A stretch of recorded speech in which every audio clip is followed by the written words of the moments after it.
आज की क्लास में देखेंगे हम लोग प्रश्नावली 10.1, ठीक है। और प्रश्नावली देखने से पहले हम आप लोग से एक निवेदन करना चाहते हैं कि आप अगर हमारे वीडियो पे नए हैं तो आप हमारे चैनल को सब्सक्राइब एंड शेयर कीजिए ताकि हमारा चैनल और अधिक लोगों के पास पहुंच पाए। और हमारे द्वारा दी गई शिक्षा अगर आपको अच्छी लगती है तो कमेंट बॉक्स में लिखकर जरूर बताएं, ठीक है। आगे चलते हम लोग देखते हैं क्वेश्चन को। क्वेश्चन में आपका पहला क्वेश्चन क्या करना है, पहले का एक क्वेश्चन दिया है, दक्षिण से 30 डिग्री पश्चिम में 40 किलोमीटर के विस्थापन का निरूपण कीजिए। हमें क्या करना है, इसको हमें आलेख के द्वारा दर्शाना है। तो इसके लिए सबसे पहले हमें ग्राफ बनाना पड़ेगा। पहला का एक का करना है हमें ए नंबर का। देखिए हमें ग्राफ बनाने के लिए क्या करेंगे, सबसे पहले उसकी दिशा को दर्शाइए। देखिए ऊपर क्या होता है, उत्तर होता है, नीचे क्या होता है, दक्षिण, नीचे दक्षिण होता है, और ये पूरब, और ये क्या होता है, पश्चिम। ये हमारी दिशा होती है, ठीक। ये हमारा क्या होता है, ओरिजिन पॉइंट होता है, मूल बिंदु, ठीक। हमें कह रहा है ये कि पश्चिम में दक्षिण से पश्चिम में, दक्षिण से पश्चिम का मतलब क्या, ये हमारा दक्षिण है, दक्षिण से पश्चिम इधर न जाएंगे, दक्षिण से पश्चिम किधर जाना है, दक्षिण से पश्चिम, यानी कि हमको इधर जाना है, आने की मान लेते हैं कि इधर है, ये दक्षिण से पश्चिम की तरफ 30 डिग्री का कोण बना करके आप चंदा प्रकार से बनाइएगा। हम तो यहाँ पे आपको दिखा रहे हैं कि कैसे बनेगा। यहाँ पे चंदा प्रकार से 30 डिग्री का कोण बनाकर आप क्या कर सकते हैं, देखा ये O है और इसको आप मान लीजिए L मान लीजिए, इसको L मान लीजिए। ये आप क्या मान लेते हैं कि 40 किलोमीटर की दूरी है। हम एक पैमाना पे हम लोग ऐसे दिखाते हैं, ठीक है। ये दर्शा दीजिए कि दक्षिण से ये आपका फिगर हो जाएगा, ठीक है। इसका पहला। दूसरा देखिए बी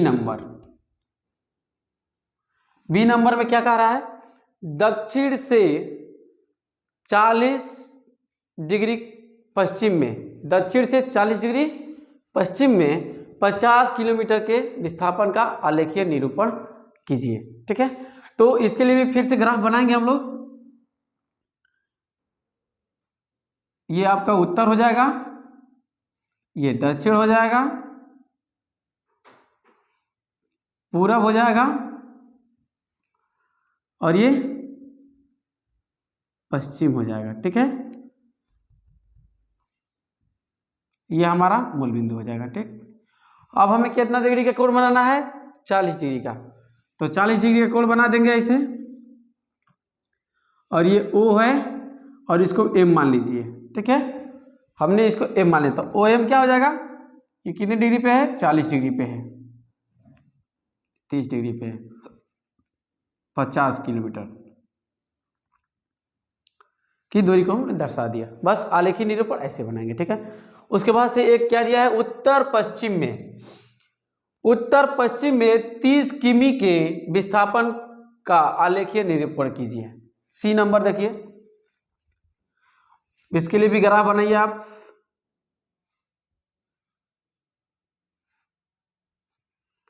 ये उत्तर है, दक्षिण है, पश्चिम पूरब है, और ये क्या है, पश्चिम है। देखिए उत्तर पश्चिम कहा है ना, तो उत्तर पश्चिम हमारा कौन होगा, ये उत्तर है और ये पश्चिम है, यानी कि दोनों के बीच में ना, दोनों के उत्तर पश्चिम मतलब क्या, देखिए प्रत्येक दिशा अपने आप में क्या करती है, एक दूसरे से 90 डिग्री का कोण। जब उत्तर पश्चिम कहेगा तो हमें 45 डिग्री का कोण बनेगा। कितने डिग्री का, 45। सीधे इसके बीच से जाएगी, सीधे से इसके बीच से क्या हो जाएगी, 45 डिग्री का कोण बनाते हुए खींच देंगे, ठीक है। और इसमें कितना दिखाना है हमें, 30 किलोमीटर का, 30 किमी का विस्थापन दिखा देंगे। ये LM, ये इसको N ले लीजिए, ये O हो जाएगा, यानी कि इसमें क्या है, ON हमारा क्या है, दिशा एक उत्तर पश्चिम में दिशा है 30 किलोमीटर का। ठीक है, इसका आलेखीय निरूपण हमने कर दिया।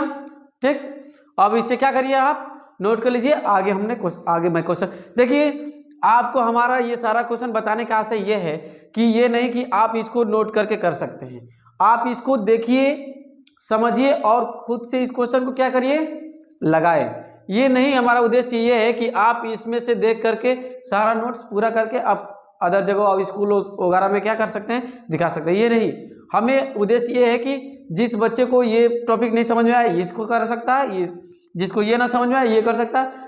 इसको आप समझिए और समझ कर क्या कीजिए, खुद से एक बार किताब से प्रैक्टिस कीजिए, हमारा यही उद्देश्य है। ठीक है, इसको नोट कर लीजिए। चलिए देख लेते हैं क्वेश्चन में। निर्देश निम्नलिखित मापों के अदिश एवं सदिश के रूप में श्रेणीबद्ध कीजिए। जो हमको ये 2 से लेकर के 7 तक क्वेश्चन दिया गया है, इन क्वेश्चनों में सदिश और अदिश को क्या करना है, पहचानना है। ठीक है, जैसा कि हम आप लोग को थ्योरी में बता चुका हूं, पहले पार्ट में ही हमने क्या किया है, सदिश और अदिश के बारे में अवगत करा दिया है। तो उसमें क्या किया गया है कि सदिश और अदिश में क्या है, अदिश वह राशि है, अदिश वह राशि होती है जिसको व्यक्त करने के लिए केवल परिमाण और इकाई की आवश्यकता होती है, दिशा की नहीं, उसे अदिश राशि कहते हैं। और सदिश राशि वह राशि होती है जिसको पूर्ण रूप से व्यक्त करने के लिए परिमाण व इकाई के साथ साथ दिशा की भी आवश्यकता होती है। तो हम यहाँ पे जो सेकंड दिया गया है, ये इसको हमें व्यक्त करना है कि पता करना है कि ये कौन सी राशि है। ठीक है, 5 सेकंड। तो ये बताइए, जो समय होता है, समय वो हमारा क्या होता है, अदिश राशि होती है। समय में कोई दिशा नहीं होती है, तो हमारा क्या हो जाएगा, अदिश राशि हो जाएगी। ठीक है, अब ये घन सेमी किसका होता है, आयतन का नामात्रक होता है। और जबकि आयतन क्या है हमारा, आयतन का कोई दिशा है, वो जिधर चाहेगा उधर फैल जाएगा। माने किसी चीज को जिस चीज में रखेंगे उस चीज में हो जाएगा।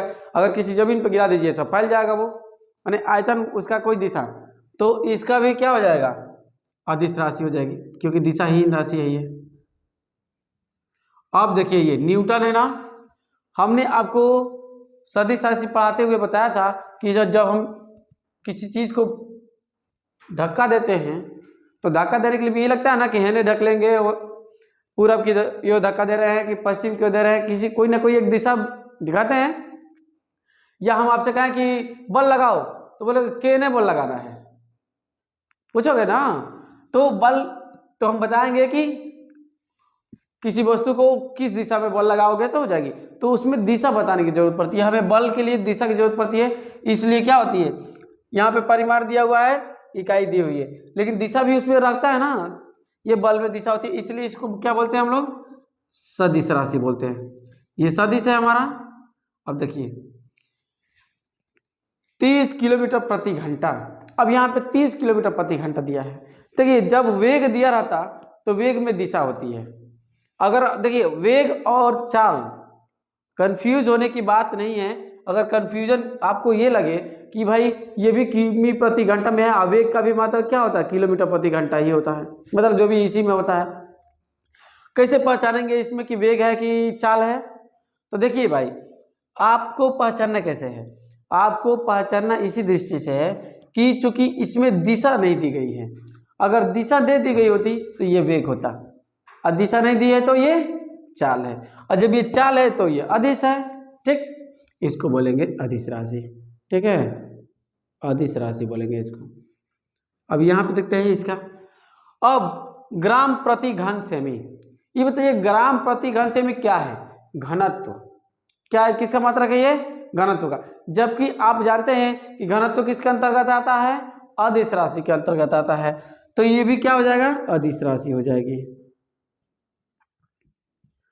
अब इसको देखिए, अब ये कह रहा है कि 20 मीटर प्रति सेकेंड उत्तर की ओर। अब ये देखिए, ये इसमें ये भी दोनों मीटर प्रति सेकेंड है चाहे किलोमीटर प्रति घंटा, बात एक ही होता है, लेकिन इसमें दिशा दे दी गई है। तो ये चाल है कि वेग है?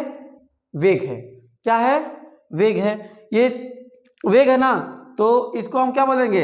ये इसमें देखिए परिमाण भी दिया हुआ है, ये इकाई भी दी गई है और ये दिशा भी दी गई है, तीनों है। तो अतः ये क्या बोलेंगे? ये सदिश राशि है। That's clear. इतना तो हम लोग समझ गए अच्छे तरीके से। मात्र ये आप लोग को 1 नंबर में आएगा ये क्वेश्चन, 1 नंबर में आएगा ये क्वेश्चन। और ये एक नंबर क्या करता है? बूंद बूंद से तालाब भरता है। ठीक, एक नंबर को भी हमें क्या करना पड़ता है? सॉल्व करना पड़ता है। एक बड़ा नंबर का ही क्वेश्चन हो वो हमें आए ही ना, एक नंबर वाला सारा आए तो 1 नंबर से अच्छा होता है ना, ये जल्दी समझ में आ जाते हैं। इसलिए पहले छोटी छोटी बातों को बहुत ही अच्छे तरीके से क्या करना चाहिए? हमें ध्यान में रखना चाहिए, ताकि हमें छोटा क्वेश्चन पहले सॉल्व करेंगे, उसके बाद ही बड़ा क्वेश्चन आएगा। ठीक, अब देखते हैं 8वां नंबर क्वेश्चन। निम्नांकित आकृति में निम्नलिखित सदिशों को पहचानिए। यानी जो इसमें सदिश है, vector A, vector B, vector D और वेक्टर सी, इनमें से ये पहचानना है कि इसमें से संरेख कौन है और समान सदिश कौन है और सआदिम सदिश कौन है। ठीक है, देखिए हमने आपको पढ़ाया था, क्या पढ़ाया था? पढ़ाया था ये संरेख के बारे में। पहले चर्चा करते हैं। ये है ना संरेख सदिश कौन कौन से होते हैं? संरेख थ्योरी में मैंने पहले ही पार्ट में पढ़ा दिया हूं, सदिश विश्लेषण के पहले पार्ट में पढ़ाया हूं कि संरेख सदिश वे सदिश होते हैं जो एक दूसरे के समांतर हो, भले उनकी दिशा क्या हो? विपरीत हो। देखिए वे सदिश जो एक दूसरे के समांतर हो परंतु उनकी दिशा क्या हो सकती है? विपरीत भी हो सकती है। तो इसमें ऐसे बताइए कौन कौन से सदिश समांतर है? देखिए ये और ये दोनों आपस में समांतर दिख रहा है, दिख रहा है कि नहीं समांतर? और ये भी तो समांतर है ना, ए सदिश के समांतर ये है ना, ये सी भी है और डी भी है। डी की भले दिशा अलग है लेकिन समांतर है कि नहीं है? तो समांतर है। ठीक, तो ये हमारा क्या हो जाएगा? समांतर सदिश में, संरेख सदिश में vector A, vector B, sorry vector D, vector C ले लीजिए पहले क्रम से, और वेक्टर डी। ये हमारे क्या है? संरेख सदिश। संरेख सदिश या समांतर सदिश, यानी कि ए और सी समांतर है और ए के समांतर ये भी सदिश है, क्योंकि ऐसे ही गया है कि नहीं गया है? ठीक, तो समांतर हो गई।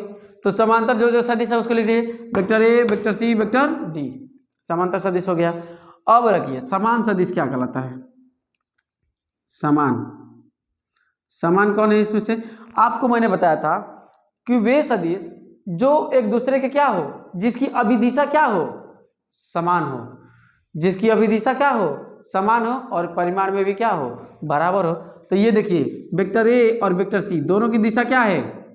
सेम है ना, ऊपर की ओर है कि नहीं? सेम है ना। और देखिए दोनों की परिमाण क्या है? समान है, बराबर है ना। जो रेखा खींची गई है उसी से मालूम पड़ता है बराबर है, दिशा सेम है ना, समान सदिश है। वेक्टर ए कामा वेक्टर सी, ये क्या हो जाएगा? समान सदिश हो जाएगी। ठीक, अब आ जाएंगे सह आदिम सदिश में। सह